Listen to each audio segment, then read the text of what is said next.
बेटा part 7 of our atomic structure, जिसके अंदर बेटा हम आज बोर को बेसिकली डिस्कस करने वाले हैं। अगर हम बात करें बेटा बोर की, तो बेटा बोर में हमारे को बेसिकली क्या डिस्कस करना है। बोर ने हमारे को ये 4 फार्मूलाज दिए थे: angular momentum, energy, radius and velocity. Basically radius of orbit, angular momentum of electron in particular orbit, energy of electron in particular orbit और velocity of electron in that particular orbit. तो बेटा ये जो हमारे 4 formulas हैं, इन 4 formulas पर based आज हम क्वेश्चंस करेंगे बोर्ड्स के। ठीक है, आपको पता ही है बेटा angular momentum mvr equal to NH/2π। Radius of electron जो होता है बेटा, radius of electron in that particular orbit, उसका फार्मूला होता है 52/52.9 n²/z पिकोमीटर, या फिर 0.529 n²/z एंगस्ट्रम में। बेटा एनर्जी इलेक्ट्रॉन की होती है -13.6 z²/n² इलेक्ट्रॉन वोल्ट पर एटम, या फिर 2.18 × 10⁻18 z²/n² जूल पर एटम, या फिर -1312 z²/n² किलो जूल पर मोल। बेटा ये हमारा बेसिकली एनर्जी के फार्मूलाज हैं। और अगर हम बात करें वेलोसिटी ऑफ इलेक्ट्रॉन की, तो बेटा वो होता है 2.18 × 10⁻6 z/n मीटर पर सेकेंड। तो बेसिकली इन्हीं फार्मूलाज को यूज़ कर चलो बच्चों आओ क्वेश्चन करते हैं। ठीक है बेटा, देखिए फर्स्ट क्वेश्चन हमारे सामने जो अपीयर हो रहा है, क्या कह रहा है हमसे यहाँ पर कह रहा है बच्चों कि calculate the wave length for the emission. बेटा बेसिकली हमारे को वेव लेंथ निकालनी है और एमिशन ट्रांजिशन दिया गया है, और if it starts from the orbit with the radius this.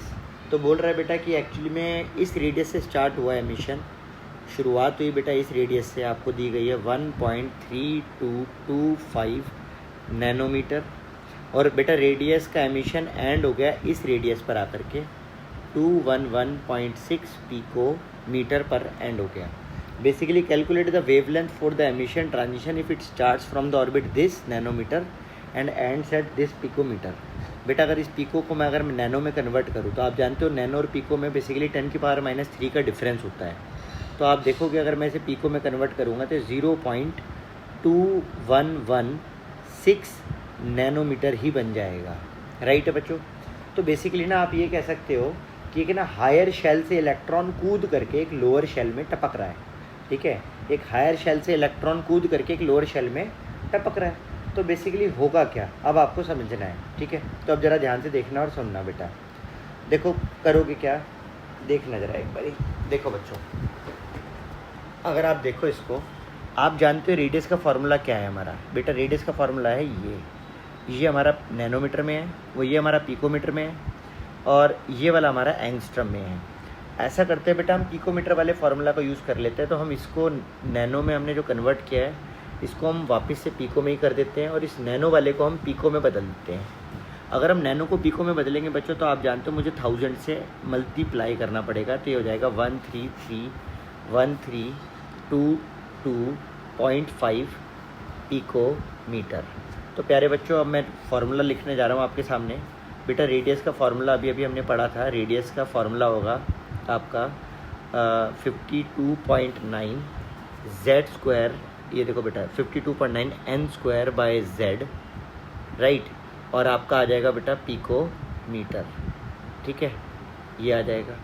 अब आप देखोगे और आपका यहाँ पर आएगा बेटा R2 equal to 52.9 n²/z picometre. बेटा मैं क्या कर रहा हूँ, मैं R1 और R2 का रेशियो ले रहा हूँ, और मैं R1 के प्लेस पर इस वाली वैल्यू को पुट कर रहा हूँ, और R2 के प्लेस पर मैं इस वाली वैल्यू को पुट कर रहा हूँ। और बेटा अगर देखा जाए, क्योंकि बेटा ये सेम ही एलिमेंट की बात हो रही है, अगर क्योंकि ये एलिमेंट सेम है, तो मैं जानता हूँ ये वाला Z और ये वाला Z सेम रहेगा, जिससे Z से Z कैंसिल हो जाएगा। बट बेटा आप जानते हो क्योंकि हमारा शेल बदल रहा है, तो बेटा यहाँ पर अगर मैं N1 लिख दूँ, तो यहाँ पर मुझे N2 लिखना पड़ेगा। आप समझ ही पा रहे होंगे, क्योंकि शेल्स बेसिकली एक हायर शेल से इलेक्ट्रॉन कूद करके एक लोअर शेल में आ रहा है, ऐसा हमें दिख रहा है क्वेश्चन के अंदर। ठीक है, तो आओ बेटा, और आप एक चीज़ और देख रहे हो कि एक्चुअली में इस चीज़ से ये चीज़ कैंसिल हो रही है, और पिकोमीटर से पिकोमीटर भी कैंसिल हो रहा है। तो बेटा अगर मेरे पास पूरा क्वेश्चन अगर मैं सिंप्लीफाई करके लिखूँ, तो मेरे पास बचा क्या है, मेरे पास बचा है बेटा सिंप्लीफाई होने पर R1/R2 इक्वल टू N1 का स्क्वायर अपॉन में N2 का स्क्वायर। अब बेटा अगर मैं अब वैल्यू पुट करूँ, क्योंकि अब मेरा चीज़ें सिंप्लीफाई हो चुकी हैं, R1 के प्लेस पर प्यारे बच्चों मैं लिखने जा रहा हूँ 1322.5 पिकोमीटर।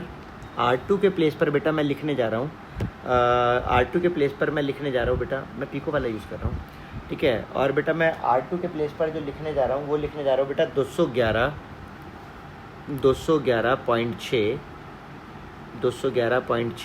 पिकोमीटर। N1 का स्क्वायर डिवाइड बाय N2 का स्क्वायर। बच्चों अगर मैं यहाँ से स्क्वायर हटाता हूँ, राइट, मैं इस पूरे का अगर होल स्क्वायर कर दूँ, ठीक है, अगर मैं इस पूरे का क्या कर दूँ, अगर मैं इस पूरे का होल स्क्वायर कर देता हूँ तो आप जानते हो ये आ जाएगा यहाँ पर 1322.5, और बेसिकली मैंने पिको से पिको कैंसिल कर ही दिया था, आप जानते हो, तो यहाँ बचेगा बस 211.6, ठीक है। और बेटा अब ज़रा ध्यान से सुनना, मैं यहाँ से स्क्वायर हटा के और अपॉन में ले जा रहा हूँ, इसके अंडर रूट में ले जा रहा हूँ यहाँ पर, तो यहाँ पर आ जाएगा 1322.5 और 211.6, और यहाँ से आ जाएगा बेटा मेरा N1 अपॉन में N2। बेटा इस वैल्यू को सॉल्व करने पर मेरे को प्राप्त हो रहा है 6.25, राइट, याद रखना बेटा। और अब हम जानते हैं कि 6.25 जो होता है ना वो और कुछ नहीं, वो 2.5 का स्क्वायर होता है प्यारे बच्चों, ठीक है। जो 6.25 होता है वो हमें पता है कि वो एक्चुअली में वो 2.5 का स्क्वायर है, राइट, वो 2.5 का क्या है, कहीं ना कहीं हम जानते हैं स्क्वायर है। तो बेटा मैं इसको ना नीचे लिख देता हूँ यहाँ पर एक पेज ऐड करके, ध्यान से सुनना बच्चों। देखो क्या कि यहाँ से जो मेरे को मिला ये, अब आप एक बात जानते हो कि N1 अपॉन में N2 आपका 2.5 का स्क्वायर है, और बेटा ये अगर मैं अंडर रूट से इसे कैंसिल करूँगा स्क्वायर को, तो बेटा मेरे पास आएगा N1 अपॉन में N2 इक्वल टू 2.5। बेटा अगर मैं पॉइंट हटाता हूँ तो मेरे पास 10 आएगा, और अगर मैं 5 से कट करता हूँ तो ये 5/2 आएगा। तो बेटा एक चीज़ जो क्लियर हो गई कि N1 की वैल्यू एक्चुअली में हमारी 5 और N2 की वैल्यू हमारी जो है वो 2 है। यानी कि बेटा बेसिकली अगर हम देखें तो इस वाले स्पेक्ट्रम में जो भी मतलब ये एमिशन ट्रांजिशन था, ये जो भी आपका एमिशन ट्रांजिशन था, इस एमिशन ट्रांजिशन में से वो एक्चुअली में जो रेज आ रही थी, एमिशन जो स्टार्ट हुआ था वो स्टार्ट हुआ था 5 से और आया था वो 2 में। बेटा अगर आप जानते हो कोई भी फर्स्ट सीरीज़ में आता है तो बेटा हम बोलते हैं कि वो लाइमन में आया है, और अगर कभी भी बेटा कोई सेकंड सीरीज़ में आकर के टपकेगा तो आप जानते हो उसे मैं बोलूँगा बाल्मर रीजन को ये बिलोंग करता है। तो बेटा उसने बोला है कि वो किसको बिलोंग करता है, तो मैं यहाँ पर लिखूँगा बाल्मर सीरीज़ को ये बिलोंग करता है। तो दिस एमिशन ट्रांजिशन, एमिशन ये जो है ये बिलोंग करता है, emission belongs to Balmer series, emission belongs to Balmer series, ठीक है प्यारे बच्चों। मेरे को लगता है आपको समझ आ गया होगा। बेटा नेक्स्ट क्वेश्चन पर चलते हैं प्यारे बच्चों, ठीक है। हमसे एक सेकंड रुकना बेटा। बेटा हमसे एक और चीज़ मांगी गई है, name to the which series it belongs to and the region of the spectrum, region of the spectrum it belongs to. तो रीजन तो हमने बता दिया था, ठीक है। बट बेटा अच्छा एक चीज़ देखो, अभी हमने N1 N2 तो निकाल दिया, बट देखो सबसे इंपॉर्टेंट चीज़ अभी हमने नहीं निकाली। इसने हमसे बोला कैलकुलेट द वेव लेंथ। बेटा इसने हमसे वेव लेंथ भी मांगी है, देखा जाए तो यहाँ पे आप देखोगे वेव लेंथ मांगी गई है। तो बेटा हमारे को अभी सेकंड चीज़ जो एक और करनी थी वो था हमारा वेव लेंथ निकालना। तो प्यारे बच्चों अगर मैं वेव लेंथ निकालने के लिए यहाँ पर लिखूँ लैम्डा नॉ, मेरे को निकालना है बेसिकली, तो आप जानते हो लैम्डा का फार्मूला मैंने आपको सिखाया हुआ है रिडबर्ग के केस में, 1 अपन में lambda equal to Rydberg constant, right, Z square 1 अपन में N1 का स्क्वायर माइनस 1 अपन में N2 का स्क्वायर। प्यारे बच्चों ये फार्मूला याद होगा, हम कल इस वीडियो को हमने प्रीवियस पार्ट में डिस्कस किया हुआ है, एटॉमिक स्पेक्ट्रम वाले पार्ट में। तो बेसिकली आप देखोगे बेटा मुझे लैम्डा फाइंड आउट करना है, तो मैं लिखूँगा 1 बाय लैम्डा इक्वल टू, बेटा रिडबर्ग की वैल्यू होती है 1.1 इंटू 10⁻7, राइट। और बेटा अगर मैं Z की बात करूँ तो देखो यहाँ पर ये दे रखा था अपने को, ये बेटा कौन सा एलिमेंट है ये हमारे को मेंशन नहीं किया गया है, ये बेटा एक समस्या है। अब बेटा क्योंकि ये मेंशन नहीं किया है कि कौन सा एलिमेंट है, तो हम इसे हाइड्रोजन मान के ही करेंगे, क्योंकि अदरवाइज ये सॉल्व नहीं हो पाएगा, ठीक है बच्चों, ये सॉल्व नहीं हो पाएगा। अगर देखा जाए तो हमारे को Z दिया था यहाँ पे ना, बेटा ये Z नहीं दिया है ना, तो ये आपको मानना ही पड़ेगा कि हाइड्रोजन स्पेक्ट्रम है। और बेटा सबसे इंपॉर्टेंटली अगर एक बात ऐसे समझ लो आप, क्योंकि बेटा ये तो बोर के जितने भी फार्मूलाज हैं ये हाइड्रोजन लाइक स्पीशीज़ के लिए होते हैं, तो हाइड्रोजन एटम के लिए होगा, ये हमें मानना ही पड़ेगा, ये 1 ही लेके चलना पड़ेगा हमें, ठीक है। और बेटा N1 के प्लेस पर आप डाल दोगे, अगर आप यहाँ पर N1 के प्लेस पर देखो बेटा याद रखना N1 होता है हमेशा लोअर शेल, सुन लेना, फिर से बोल रहा हूँ बेटा, आपने यहाँ पर N1 निकाला, यहाँ 5 से जंप कर रहा है, भले ही वो 2 में जंप कर रहा है, बट आप N1 जो लोगे वो याद रखना क्या लोगे, आप N1 लोगे इस समय लोअर शेल को, तो आप यहाँ पर N1 इसे लोगे बच्चों, याद रखना 2 को, ठीक है, जब आप ये निकालोगे रिडबर्ग की फॉर्मूला, और ये बेटा आपका होगा N2। तो बच्चों यहाँ पर आप डालोगे 2 का स्क्वायर, यहाँ पर आप डालोगे 5 का स्क्वायर, बेसिकली आप देखोगे यहाँ पर आएगा निकल करके 1/λ, तो यहाँ पर आ जाएगा N1 वो बेसिकली 10⁷, ये आ जाएगा बेटा आपका 1/2 का स्क्वायर 1/4, 1/5 का स्क्वायर 1/25, बेटा यहाँ से आ जाएगा 1/λ इक्वल टू 1.1 इंटू 10⁷, और बेटा फिर एलसीएम वगैरह लेने के बाद हमारा आ जाएगा कहीं ना कहीं यहाँ पर 100, और 4 के पाड़े में 25 पर, 25 के पाड़े में 4 पर, तो ये आ जाएगा बेटा 21, तो ये आ जाएगा 21 इंटू 1.1 इंटू 10⁷ डिवाइड बाय 100, अगर आप कट करोगे तो ये 10⁵ बचेगा, राइट। और अगर आप इस पूरे को रेसिप्रोकल कर दो तो ये हो जाएगा बेटा आपका कहीं ना कहीं 1 डिवाइड बाय 21 इंटू 1.1 इंटू 10⁵, ठीक है। हमने बेटा 10⁷ से 10⁵ ये 2 zeros को मैंने कट कर दिया, यहाँ पे 5 बन गया था, और मैंने इसका रेसिप्रोकल कर दिया दोनों साइड पर, और बेटा इसे सॉल्व वॉल्व करोगे, सॉल्व वॉल्व वगैरह करने के बाद ये लैम्डा आपका निकल के आएगा, क्या आएगा बेटा, ये आपका निकल कर आ रहा होगा 431, ठीक है, याद रखना ये निकल कर आएगा 434 इंटू 10⁻⁹ मीटर, जिसे आप कह सकते हो 434 नैनोमीटर, ठीक है बच्चों, ये आपके पास निकल कर आ जाएगा 434 नैनोमीटर। आई होप ये आपका आंसर होगा क्लियर, ठीक है। आगे बढ़ जाते बेटा, इसके बाद क्या है, इसके बाद बेटा हमारे पास नेक्स्ट क्वेश्चन है 2.56 के बाद बेटा 2.11, एक प्यारा सा बेहतरीन क्वेश्चन। क्या कह रहा है बेटा हमसे, ये हमसे कह रहा है कि कैलकुलेट द एनर्जी, आपको बेटा एनर्जी बतानी है, हमसे कह रहा है यहाँ पर कि कैलकुलेट द एनर्जी, और energy associated with the first orbit of helium plus, और बेटा हमारे को बेसिकली हीलियम से कितनी एनर्जी एसोसिएटेड है हमें एनर्जी बतानी है, ठीक है। अब देखो बेटा, अब देखो ये हीलियम प्लस, अगर हम देखें इसको करना कैसे है, ध्यान से सुनना बच्चों। देखो आप जानते हो हीलियम का एटॉमिक नंबर कितना है, हीलियम का एटॉमिक नंबर है 2, और क्या ये हाइड्रोजन लाइक स्पीशीज़ है, हाँ, क्योंकि इसमें एक इलेक्ट्रॉन है तो ये बिल्कुल हाइड्रोजन लाइक स्पीशीज़ है, तो इस पर बोर का फार्मूला लग सकता है। आप जानते ही हो कि बोर के जितने भी ये जो फार्मूलाज हैं, ये बोर के जितने भी फार्मूलाज हैं, ये सिर्फ सिंगल इलेक्ट्रॉन स्पीशीज़ के लिए एप्लीकेबल है, सिंगल इलेक्ट्रॉन स्पीशीज़ के लिए ही काम करते हैं, ये जितने भी बोर के फार्मूलाज हैं, ये आपको पता ही है, ठीक है बच्चों। तो अब आप ध्यान से सुनना और समझना, ये बोर के जितने भी फार्मूलाज हैं सिर्फ और सिर्फ सिंगल इलेक्ट्रॉन स्पीशीज़ पर ही एप्लीकेबल हैं।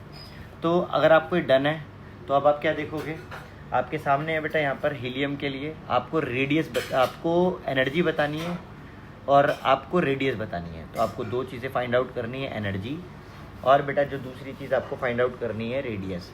बेटा हमारे पास ऑप्शन है कि हम रेडियस जूल पर एटम, इलेक्ट्रॉन वोल्ट पर एटम, या फिर हम किलो जूल पर मोल, हमारे पास ये 3 ऑप्शन है प्यारे बच्चों कि हम एनर्जी को जूल, इलेक्ट्रॉन वोल्ट पर एटम, जूल पर एटम या किलो जूल पर मोल में बता दें।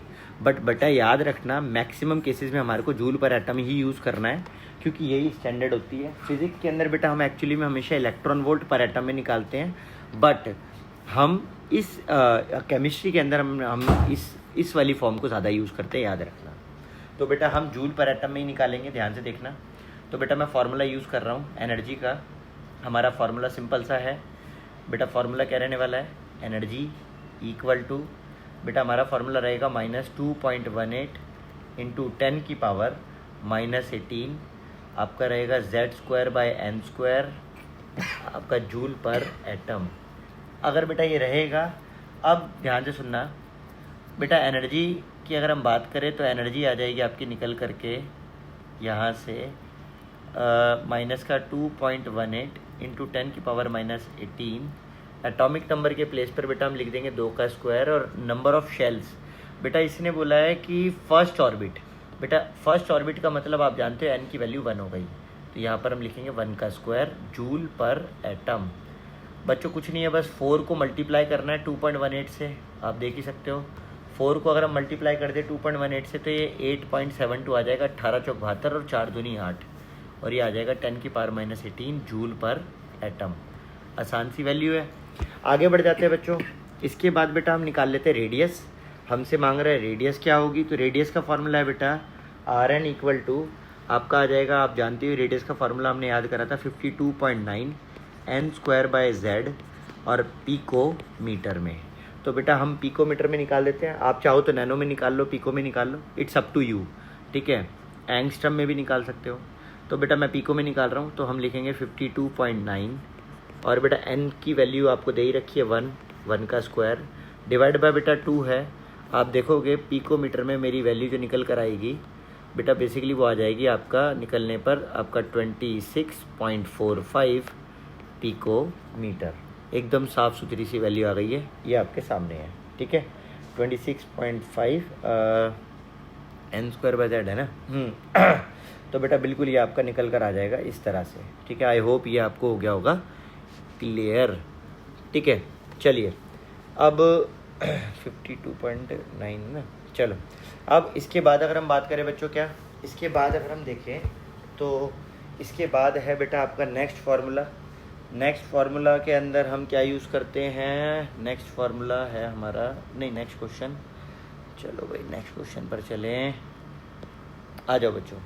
बेटा नेक्स्ट क्वेश्चन प्यारे बच्चों हमसे कह रहे हैं यहाँ पर क्या, ये हमारा क्वेश्चन रिलेटेड है फ्रीक्वेंसी से एंड वेवलेंथ से। तो बोल रहा है what are the frequencies and wavelength. तो आपको फ्रीक्वेंसी और वेवलेंथ बताना है, ठीक है, हाइड्रोजन एटम का। देखो बेटा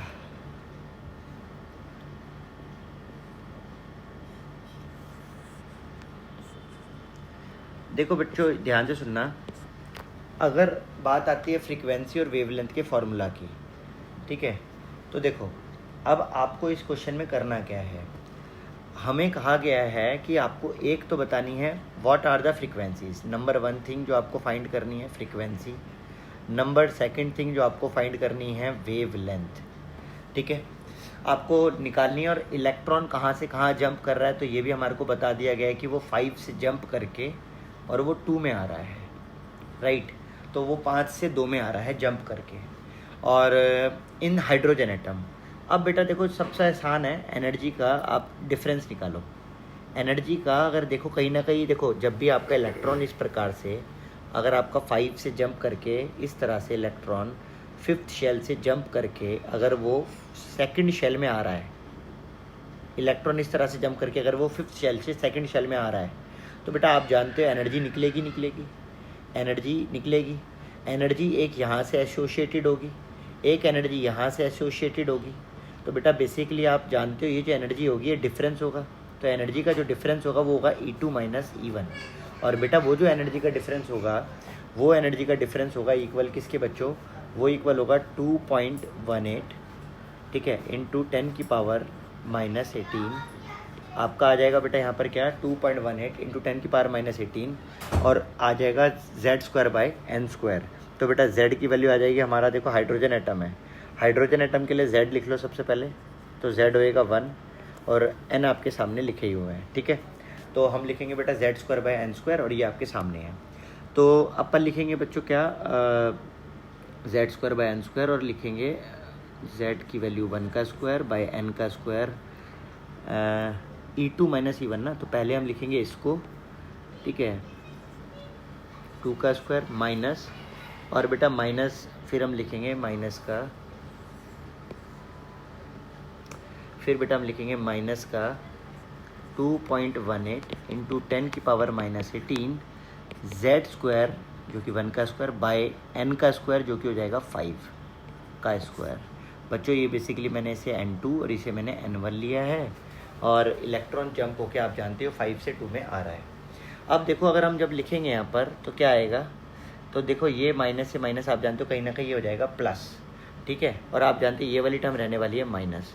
तो अल्टीमेटली होगा ये कि ये वाली टर्म बड़ी हो जाएगी 2.18 इंटू 10⁻⁻18, ठीक है, और ये हो जाएगा आपका डिवाइड बाय 25 आ जाएगा यहाँ पे कहीं ना कहीं,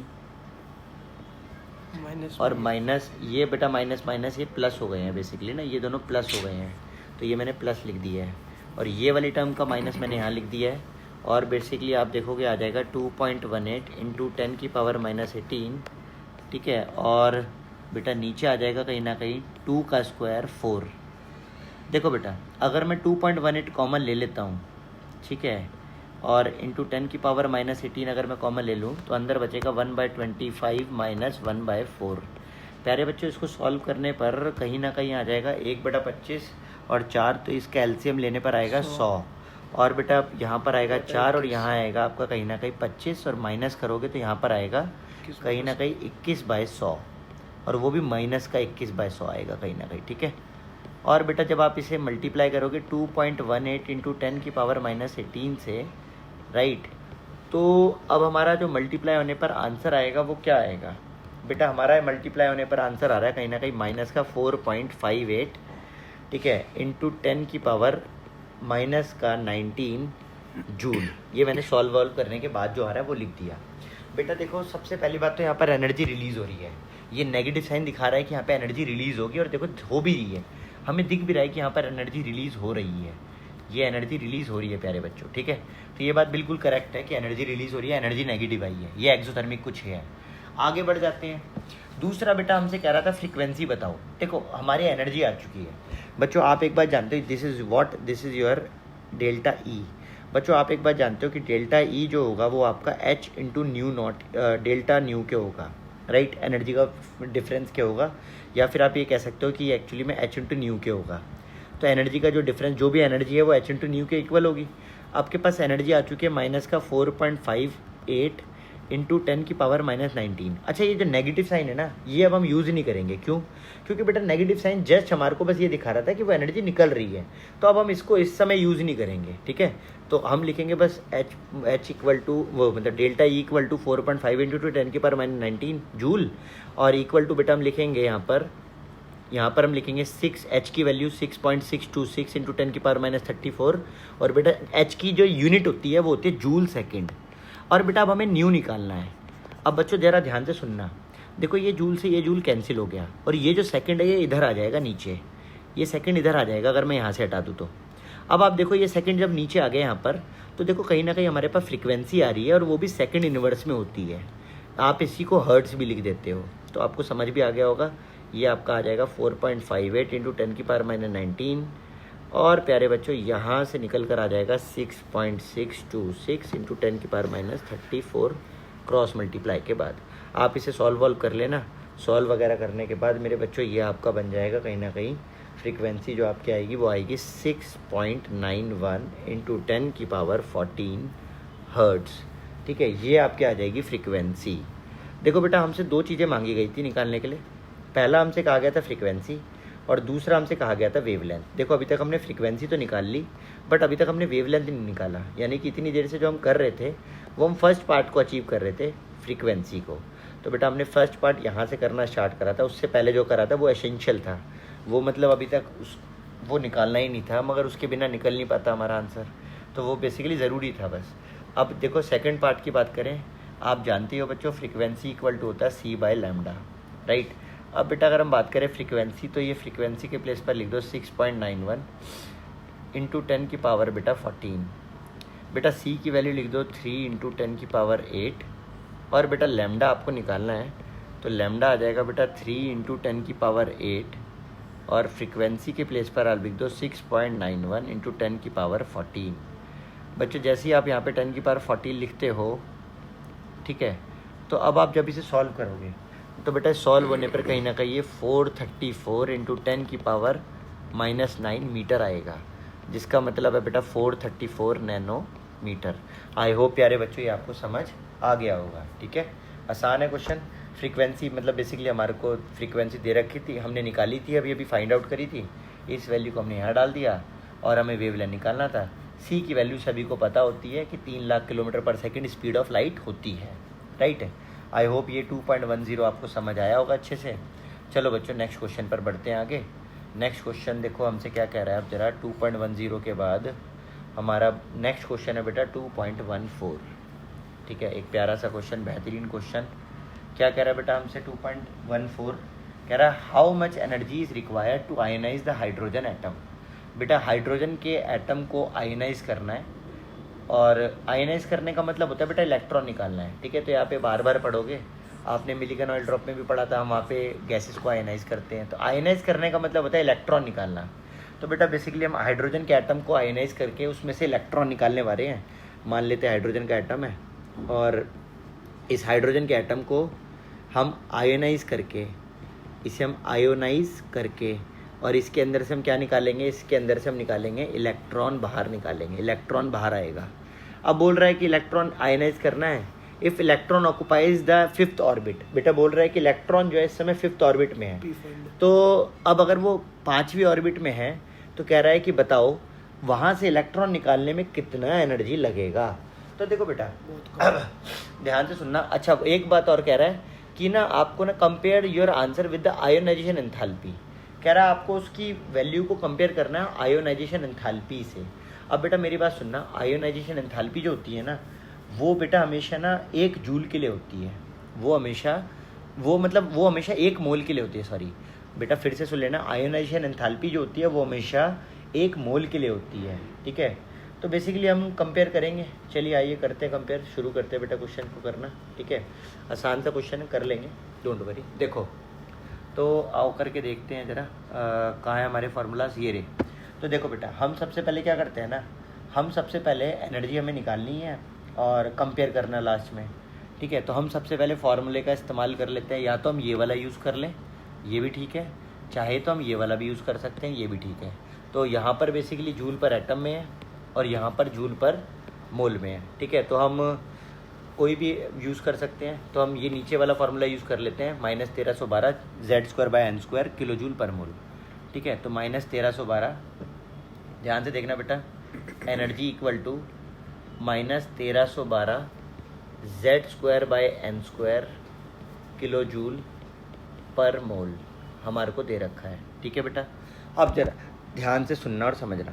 इसने बोला how much energy is required to ionise the electron, electron 5th orbit में है। और बेटा एक और बात, वो हाइड्रोजन है, तो बेटा Z की वैल्यू 1 है।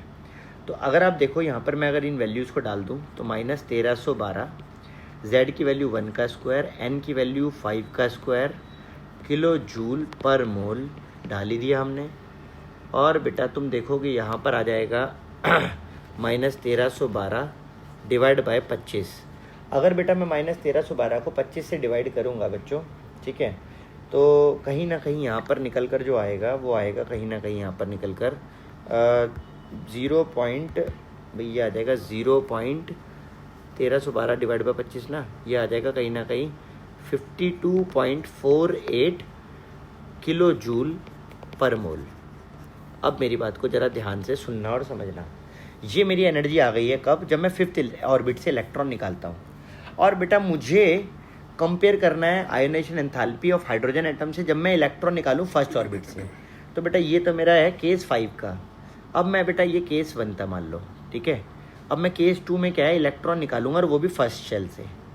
तो केस 2 जब मैं बेटा अब इलेक्ट्रॉन को निकालूंगा कहाँ से, 1st ऑर्बिट से निकालूंगा और एटॉमिक नंबर वही रहेगा, हाइड्रोजन से निकालूंगा और वो लिखा हुआ हाइड्रोजन से ही निकालना है।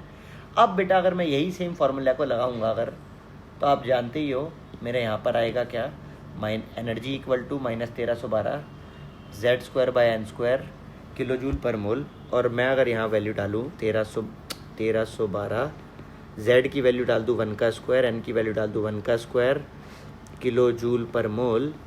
तो बच्चों ये मेरी आ रही है कहीं ना कहीं -1312। अच्छा यहाँ पे नेगेटिव लगाया नहीं हमने, यहाँ नेगेटिव लगा दो, यहाँ आ जाएगा बेटा 1312 किलो जूल पर मोल। बेटा अब ये कंपेयर करवा रहा है, तो अब अगर आप कंपेयर करके देखो तो बेटा यहाँ पर आपकी एनर्जी आई है 1312 किलो जूल पर मोल, और वहाँ पर आपकी ऊपर जो एनर्जी आ रही है वो कहीं ना कहीं आ रही है बेटा -52.48 किलो जूल पर मोल। तो बेसिकली क्या होता है बेटा, याद रखना बेटा, एनर्जी जो यहाँ से, एनर्जी जो इस समय सेकंड वाली है वो कम है, और एनर्जी जो फर्स्ट वाली है वो कहीं ना कहीं ज़्यादा है। और अगर मैं आपसे पूछूं कितनी ज़्यादा है, तो ऐसा करते हैं, मैं यहाँ पर लिख देता हूँ, ये इस समय एनर्जी है हमारी फर्स्ट शेल से जब हम निकाल रहे हैं, और ये एनर्जी इस समय है हमारी जब हम एक्चुअली में इलेक्ट्रॉन फिफ्थ शेल से निकाल रहे हैं। तो ये एनर्जी फिफ्थ शेल की है, ये एनर्जी जो आई है हमारी ये फर्स्ट शेल की आई है। अगर मैं बेटा आपको इनको कंपेयर करना है, क्योंकि कंपेयर करने का बेस्ट तरीका होता है बच्चों डिवाइड कर दो, ठीक है। कंपेयर करने का बेस्ट तरीका क्या होता है, इन दोनों को डिवाइड कर दो। तो ध्यान से देखना बेटा, आप क्या करो, एनर्जी 1 अपॉन में एनर्जी 2 को डिवाइड कर दो। एनर्जी 1 है 1312, डिवाइड बाय बेटा आप एनर्जी 2 कर दो माइनस का 52.48। जब आप इन्हें डिवाइड करोगे तो आप तो जानते ही हो बेटा यहाँ से निकल कर आ रहा है 25, ठीक है। तो बेटा आप एक चीज़ कह सकते हो कि जो फर्स्ट शेल में एनर्जी है ना वो बेसिकली 25 टाइम्स है।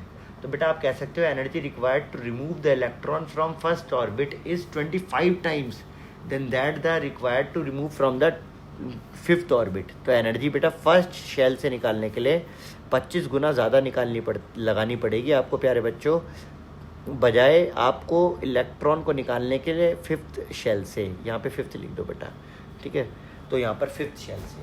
तो आई होप ये आपको समझ आ गया होगा कि एनर्जी हमेशा फर्स्ट शेल से निकालने के लिए एनर्जी हमेशा ज़्यादा लगानी पड़ती है बजाय इलेक्ट्रॉन को निकालने के लिए फिफ्थ शेल से, ठीक है। 2.14 के बाद बेटा अब हमारा नेक्स्ट क्वेश्चन है, आओ देखे ज़रा। 2.14 के बाद जो हमारा नेक्स्ट क्वेश्चन है वो है 2.16, ठीक है। बेटा मैंने यहाँ पर एक स्टेटमेंट लिख देता हूँ, रुक जाओ पहले। क्या कि देयरफॉर एनर्जी रिक्वायर्ड, ठीक है, energy required to remove the electron from n1 orbit is 25 times that of required to remove, ठीक है, required to remove the electron from the fifth orbit, ठीक है, n5 ऑर्बिट। आई होप ये आपको समझ आ गया होगा प्यारे बच्चों। अब हमारे प्यारे बच्चों नेक्स्ट क्वेश्चन की तरफ।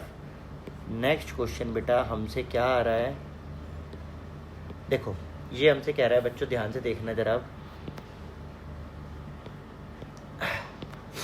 देखो बेटा ये हमसे कह रहा है the energy associated with the first orbit in hydrogen atom is इतना।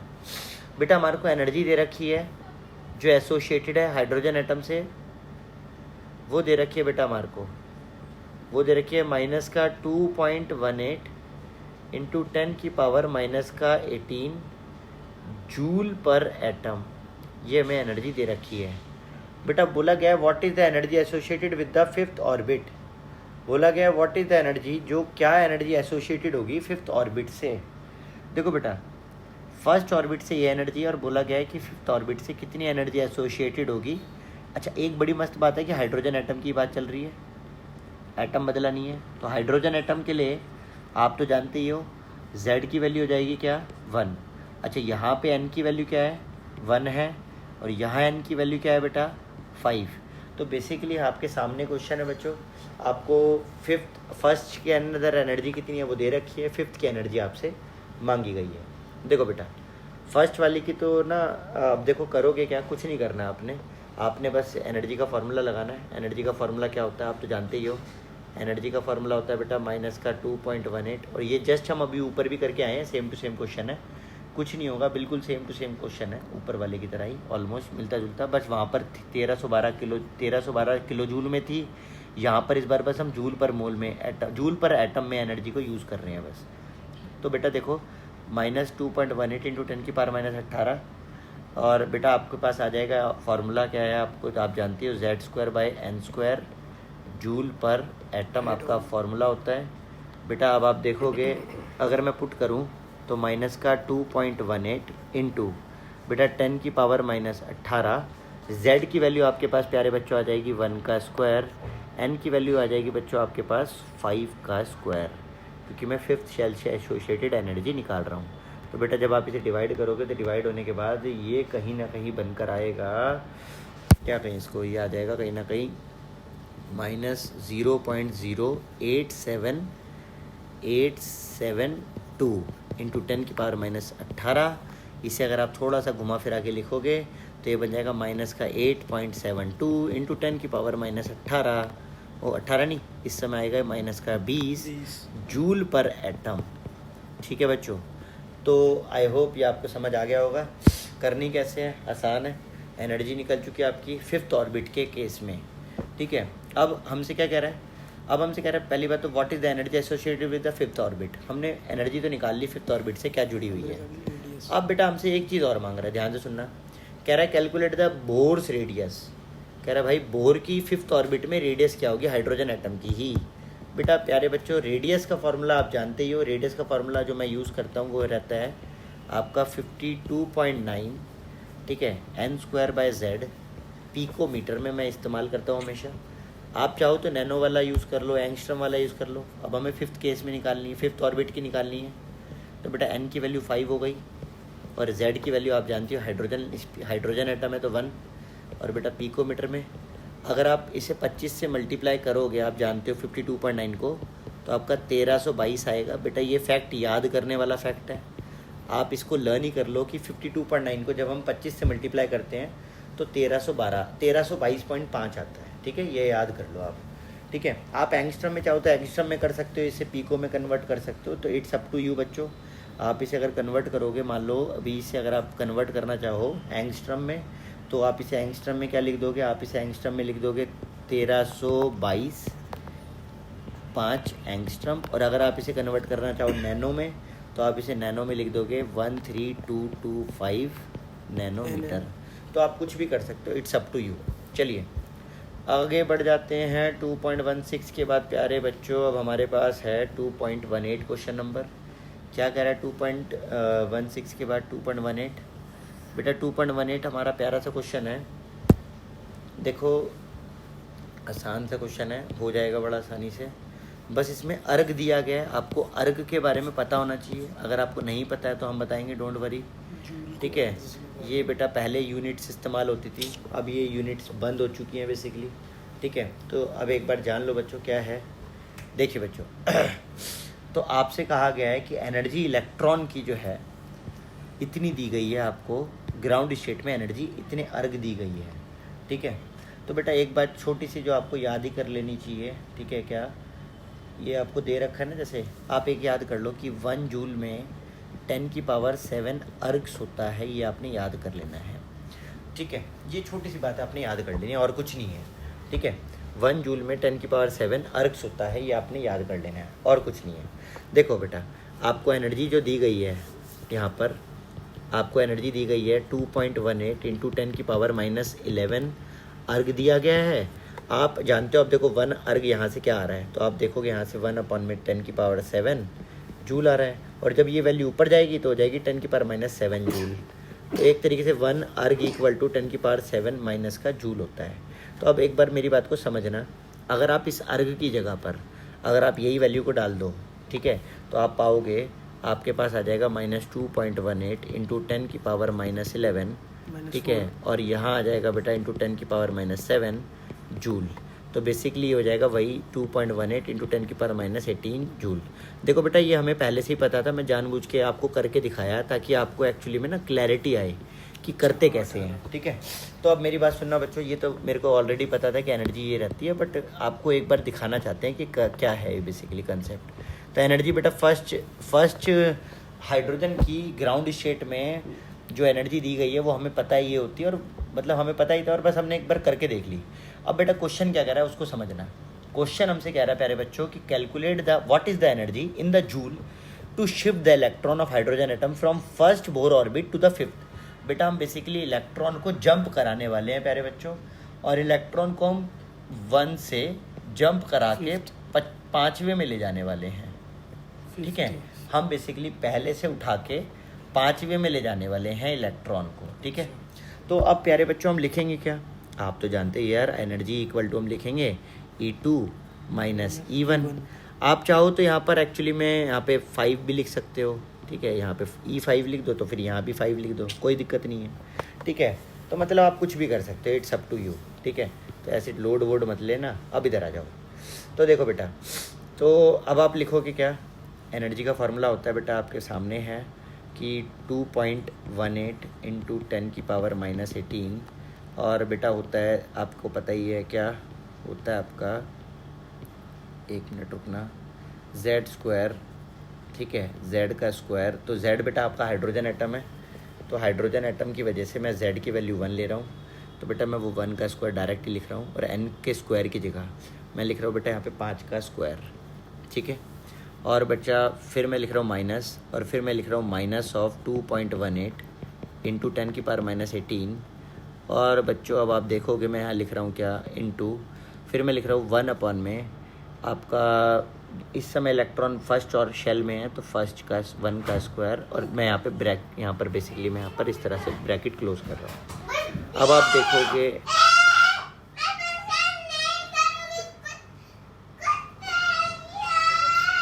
देखो बेटा, अब बेटा आप देखोगे एनर्जी आ जाएगी यहाँ से निकल करके, बेटा हमारी एनर्जी निकल करके आ जाएगी यहाँ से, हमारी माइनस से माइनस ये कैंसिल हो जाएगा, तो बेटा आप देखोगे 2.18 इंटू 10⁻⁻18 25 आ जाएगा अपॉन में, और बेटा यहाँ आ जाएगा प्लस 2.18 इंटू 10⁻⁻18, राइट। अब आप देखोगे बच्चों क्या, अब आप देखोगे अगर मैं देखूँ आप अगर आप 2.18 कॉमन ले लो इंटू 10⁻⁻18 कॉमन ले लो, तो बेटा हमारे पास जो अंदर बचेगा वो बचेगा 1 - 1 अपॉन में 25, राइट। अब अगर आप इसे सॉल्व करोगे तो आप जानते हो ये आपका कहीं ना कहीं घूम घाम कर 24/25 आ जाएगा एलसीएम वगैरह लेने के बाद। और बेटा अब हमारे को बस इस वैल्यू को मल्टीप्लाई करना है। अगर आप मल्टीप्लाई करते हो, मल्टीप्लाई करने के बाद ये वैल्यू कितनी आएगी, तो आप कहीं ना कहीं ये कह सकते हो कि ये वैल्यू आएगी कहीं ना कहीं आपकी 2.09 इंटू 10⁻⁻18 जूल, ये वैल्यू आ जाएगी आपकी मल्टीप्लाई होने के बाद, ठीक है। अब बेटा ज़रा ध्यान से सुनना और समझना। बच्चों हमसे क्या कह रहा था ना इस क्वेश्चन में, आप देखो तो कह रहा था what is the energy in the joule required, तो बेटा मैंने जूल में एनर्जी बता दी पहली बात।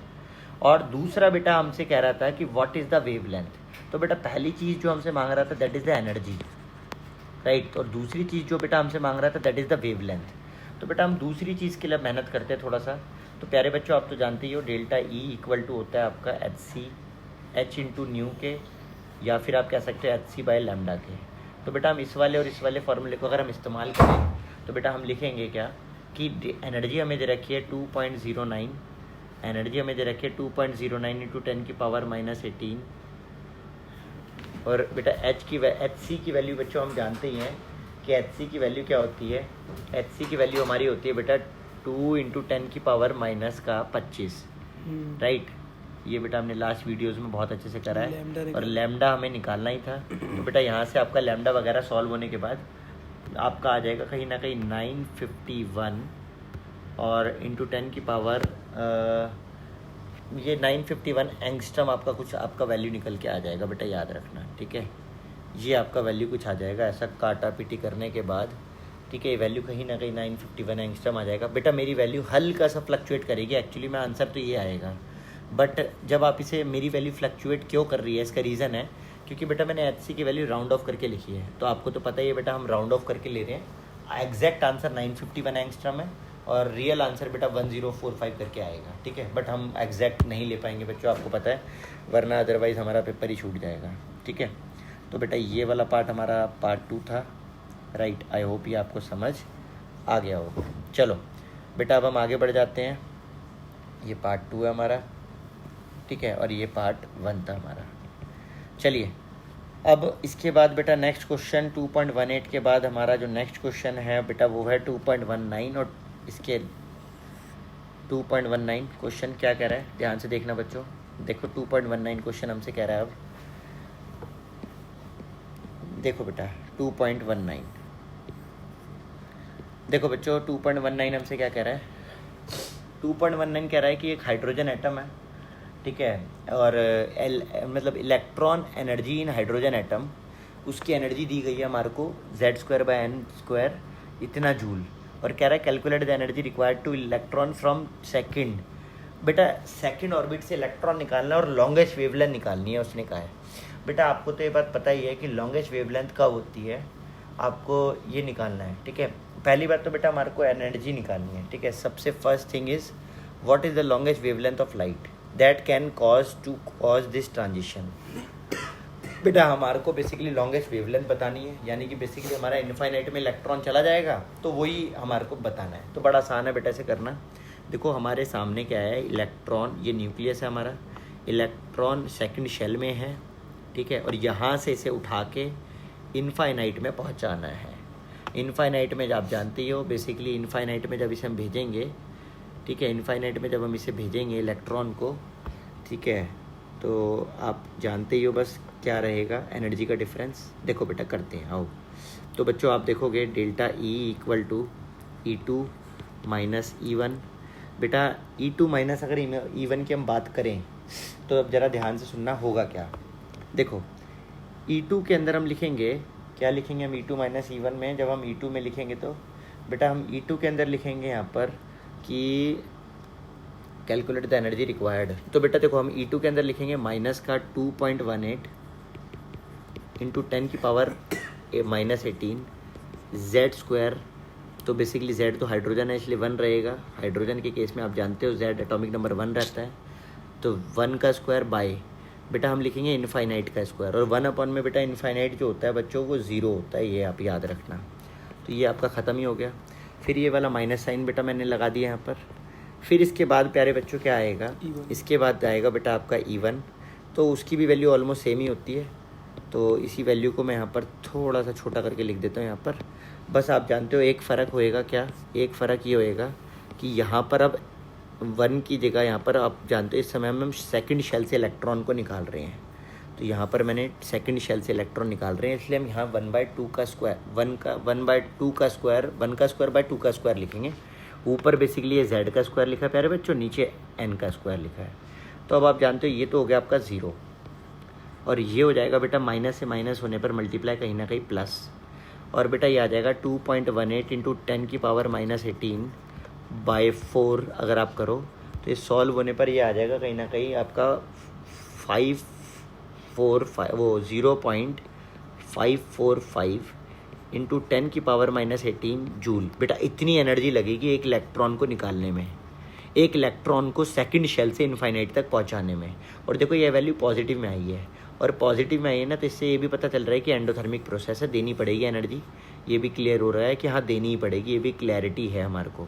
अच्छा दूसरी एक और बात सुनना बच्चों, ये सारी बातें ना बेटा कि पॉजिटिव आई है तो देनी पड़ेगी, ये सब आप थर्मोडाइनमिक्स के अंदर पढ़ोगे, याद रखना बच्चों, ठीक है। चलिए बेटा तो अब ज़रा ध्यान से देखना, एक तो ये आ चुका है, ये पार्ट 1 हो चुका है। बेटा सेकंड पार्ट में हमसे क्या कह रहा है, कह रहा है व्हाट इज़ द वेवलेंथ। बच्चों देखो वेवलेंथ का ना फॉर्मूला सिंपल सा रहता है बेटा, वेवलेंथ का फॉर्मूला रहता है energy equal to H into nu के। तो या फिर आप hc/λ भी लिख सकते हो। तो बेसिकली आप देखो hc की वैल्यू हमें पता ही है, वो होती है बेटा 2 इंटू 10 की पावर -25, राइट।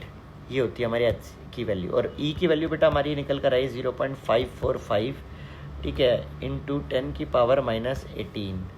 तो आप देखोगे और लैम्डा आपको निकालना है, तो बेसिकली लैम्डा जो है ये आपका निकलने के बाद कहीं ना कहीं बेटा ये आ जाएगा 3647 एंगस्ट्रम करके कुछ आ जाएगी वैल्यू निकल करने के बाद, ठीक है बच्चों। ये वैल्यू आएगी थोड़ा सा ना, ये वैल्यू एक्चुअली में हमारी रियल वैल्यू से दूर है। देखो जब आप इसे काटोगे तो कहीं ना कहीं देखो आप जानते ही हो 27 के आसपास आएगा, और यहाँ 36 आ रहा है। क्योंकि बेटा मैंने ना ये जो वैल्यू लिए राउंड ऑफ करके लिया, आपको पता है। तो आप अगर एग्जैक्ट वैल्यू लोगे तो ये आंसर आएगा, एग्जैक्ट नहीं लोगे तो आप जानते ही हो आपका जो हम निकालने वाले हैं वही आएगा आंसर 27 के समथिंग कुछ, ठीक है। चलो बेटा last question of the video करते हैं, ठीक है। तो लास्ट क्वेश्चन प्यारे बच्चों क्या कह रहा है हमसे, 2.34 क्वेश्चन है हमारे सामने, एक हाइड्रोजन स्पेक्ट्रम का लास्ट क्वेश्चन, बोर का बेसिकली जो मॉडल है उसके ऊपर बेस्ड, ठीक है। देखो बेटा क्या कह रहा है हमसे, देखो बेटा कह रहा है कि एक हीलियम से एक इलेक्ट्रॉन निकाला गया, एक इलेक्ट्रॉन निकाला गया, इसको बोलते हैं बेटा इलेक्ट्रॉन निकालने को आयोनाइजेशन करना। इसे हम बोलते हैं बेसिकली आयोनाइजेशन एंथैल्पी या आयोनाइजेशन एनर्जी। इलेक्ट्रॉन निकालने के लिए जो एनर्जी दी जाती है उसे हम आयोनाइजेशन एनर्जी या आयोनाइजेशन एंथैल्पी बोलते हैं। तो बेटा वो निकाला गया इलेक्ट्रॉन।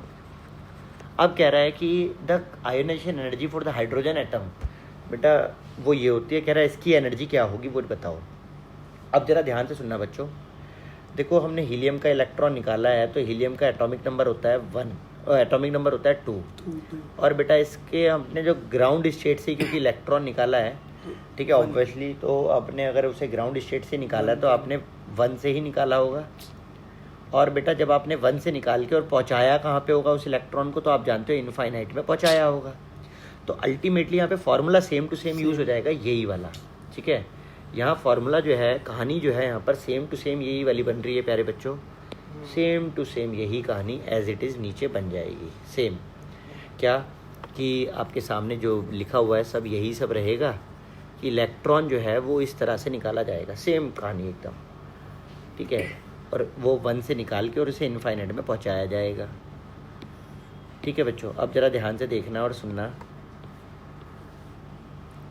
देखिए बच्चों आएगा क्या, आएगा बेटा हम लिखेंगे यहाँ पर माइनस का 2.18 इंटू, और बेटा अब हम उसे इनफाइनाइट में पहुँचा रहे हैं 1 से निकाल करके, ठीक है। और 1 से निकाल रहे हैं इसलिए हम बेटा z² यहाँ पर 1/1 लिखेंगे। बेटा z की वैल्यू यहाँ पर बस हल्की सी चेंज हो गई है, z की वैल्यू सुन लो बच्चों, z की वैल्यू यहाँ 2 का स्क्वायर आ जाएगा प्यारे बच्चों। यहाँ z की वैल्यू में चेंज होगा, आप जानते ही हो z की वैल्यू जो है यहाँ पर वो अलग रहेगी, तो वो आ जाएगी बेसिकली क्या, z की वैल्यू यहाँ पर आ जाएगी बेटा 2 का स्क्वायर, ठीक है। तो कहाँ गया, एक मिनट बेटा, यहाँ पर आ जाएगी ये रहा।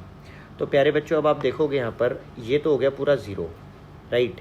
और बेटा यहाँ पर आप देखोगे माइनस से माइनस मल्टीप्लाई होने पर, और देखो कहीं ना कहीं हमने यहाँ पर 10⁻⁻18 भी नहीं लिखा, इसे भी हम ऐड कर देते जल्दी से 10⁻⁻18 को।